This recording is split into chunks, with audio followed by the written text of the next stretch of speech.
So ഇന്ന് ഞാൻ വന്നിട്ടുള്ളത് കുറേ കാലത്തിന് ശേഷം വരികയാണ് ഒരു ഓൺ വോയിസ് വീഡിയോ ആയിട്ട്. അപ്പോൾ ഇന്ന് ഞാൻ വന്നിട്ടുള്ളത് എന്താണെന്ന് വെച്ചാൽ ഞാൻ ഒരു പ്രോഡക്റ്റ് വാങ്ങിച്ചു, ഒരു കിച്ചൺ യൂട്ടൻസിൽ എന്ന് തന്നെ പറയാം. അപ്പോൾ നമ്മൾ ഇനി നോമ്പൊക്കെയാണല്ലോ വരുന്നത്, അപ്പോൾ നമുക്ക് കുറേ സ്റ്റോറൊക്കെ ചെയ്ത് വെക്കേണ്ടാവും, മുളകുപൊടി വെള്ളിപ്പൊടി അങ്ങനെ കുറച്ച് സാധനങ്ങളൊക്കെ സ്റ്റോർ ചെയ്ത് വെക്കേണ്ടി വരും. കുറേ ആയാലും ഓൺ വോയിസ് ചെയ്തത്, അപ്പോൾ അതിനെ കുറിച്ച് തപ്പിപ്പിഴകളൊക്കെ ഉണ്ടാവും. So ignore it. അപ്പോൾ അതിന് വേണ്ടിയിട്ടുള്ള ഒരു പ്രോഡക്റ്റ് ആയിട്ടാണ് ഞാൻ വന്നിട്ടുള്ളത്. എനിക്കിത് ഭയങ്കരമായിട്ട് ഇഷ്ടപ്പെട്ടു, നിങ്ങൾക്ക് ഇഷ്ടപ്പെടുന്നു വിചാരിക്കുന്നു. അപ്പോൾ പ്രോഡക്റ്റ് എന്താണെന്ന് ഞാൻ കാണിച്ചു തരാം. ഇത് ഞാൻ ഓൾറെഡി പൊട്ടിച്ചിട്ടുണ്ട് കേട്ടോ. അപ്പോൾ ഇതൊരു 12 പീസസ് വരുന്നൊരു കണ്ടെയ്നറാണ്.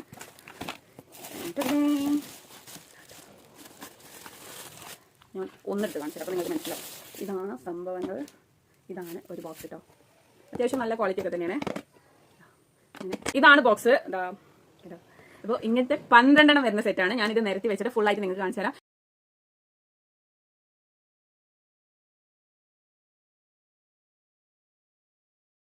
അപ്പോൾ ഇതാണ് പ്രൊഡക്റ്റ്. ഇത് നിങ്ങൾക്ക് വേണമെന്നുണ്ടെങ്കിൽ ലിങ്ക് കമന്റ് ചെയ്യാം. അപ്പോൾ ഞാൻ നിങ്ങൾക്ക് ലിങ്ക് തരാം. അപ്പോൾ ഓക്കെ, ബൈ.